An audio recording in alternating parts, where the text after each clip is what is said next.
कुडाळच्या पियूष चौकात भीषण अपघात झालेला आहे। महामार्गाच्या कामातील सुरक्षेवर आता प्रश्नचिन्ह निर्माण झालेले आहेत। सातारा जिल्ह्यातील जावळी तालुक्यातील पाचवडखेड राष्ट्रीय महामार्गावर कुडाळच्या पियूष चौकात दोन वाहनांची समोरासमोर जोरदार धडक होऊन भीषण अपघात झाला आहे। या अपघातात दोन्ही वाहनांचे मोठे नुकसान झालेले असून दोन्ही वाहन चालक जखमी झालेले आहेत। अपघाताची तीव्रता एवढी मोठी होती की एका कारच्या पुढील भागाचा अक्षरशः चुराडा झाला, तर दुसऱ्या वाहनाचेही मोठे नुकसान झाले।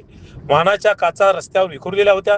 अपघातानंतर स्थानिक नागरिकांनी घटनास्थळावर धाव घेतली आणि जखमींना मदत केली।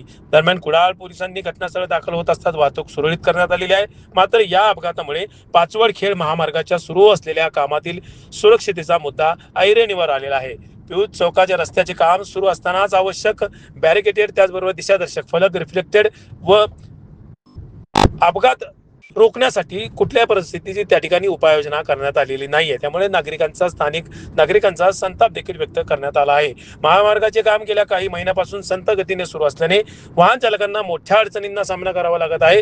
त्याचबरोबर चौकात वाहनांची मोठी वर्दळ असल्याने अपघात टाळण्यासाठी तातडीने सुरक्षा उपाययोजना करण्याची मागणी नागरिकांनी केली आहे। पाहूयात या संदर्भात संतापलेल्या नागरिकांनी नेमकी काय मागणी केलेली आहे।